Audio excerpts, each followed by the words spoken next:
जाधव, विशेष पोलीस महानिरीक्षक, महाराष्ट्र राज्य सेवानिवृत्त. आज जेनोसिस मेडिकल योगा थेरपी सेंटरला भेट देण्याचा योग आला. आमचे शेतकरी शांतिदूतचे राष्ट्रीय अध्यक्ष विजयजी ठुबे स्वतः उपचारासाठी या ठिकाणी होते आणि त्यांनी जो अनुभव घेतला आणि इथली पद्धती, वेगवेगळ्या पेशंटना आलेला लाभ, त्यावरून त्यांनी विनीता मॅडमशी आमचं बोलणं करून दिलं, केतकर मॅडमशी. आणि मग त्यांनी सांगितले की जे विद्यार्थी रोप अँड बेडचं थेरपीचा कोर्स करतायत किंवा इतर जे ॲक्टिव्हिटी आहे त्यांना सर्टिफिकेट्स देणं आणि थोडी संस्थेला पाहणी करता येईल या उद्देशानं भेट दिली.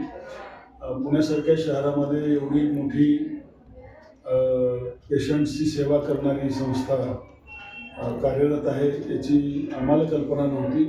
परंतु पतंजली असेल, योगा या भारताच्या प्राचीन विद्येचा उपयोग करून भारतातील समाजातील सर्व घटकापर्यंत हे ज्ञान पोहोचवावं आणि ज्यांना याचा त्रास आहे तर त्याच्यातून त्याला मुक्ती द्यावी या पवित्र उद्देशाने मॅडम आणि त्यांची संपूर्ण टीम अतिशय निर्लसपणे,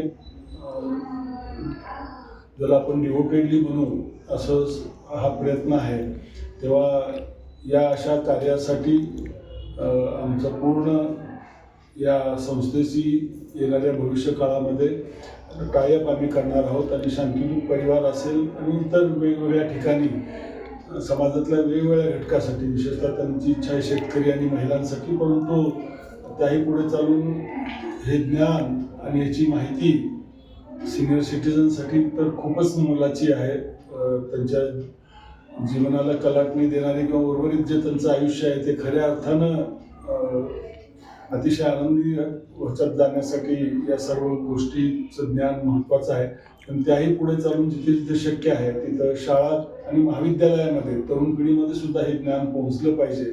यासाठी शांतिदूत परिवार, शेतकरी शांतिदूत परिवार आम्ही सगळे प्रयत्नशील आहोत. शासनाचे वेगवेगळे जे विभाग आहेत त्यांच्यापर्यंत सुद्धा या संस्थेची माहिती जावी आणि याचा लाभ, यांचा एवढा प्रचंड अनुभव आहे, त्याचं फायदा समाजातल्या सर्व घटकाला मिळावा यासाठी भविष्यकाळामध्ये जेनोसिस आणि शांतिदूत परिवार निश्चितपणानं आम्ही प्रयत्नशील राहू. कारण खूप मोठं मानवसेवेचं हे कार्य आहे आणि अशाच पद्धतीनं आता फक्त पुण्यापुरतं मर्यादित न होता संपूर्ण राज्यात आणि देशभरात करतायत.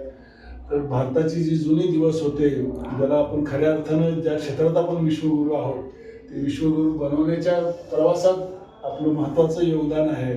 आणि नुसतं देशातले नाही तर विदेशातलीही मंडळी या आपल्या ज्ञानाचा माहिती करून घेतील आणि लाभ करून घेतील. संपूर्ण विश्वातल्या मानव जातीला उपयोगी असणार असे हे कार्य आहे.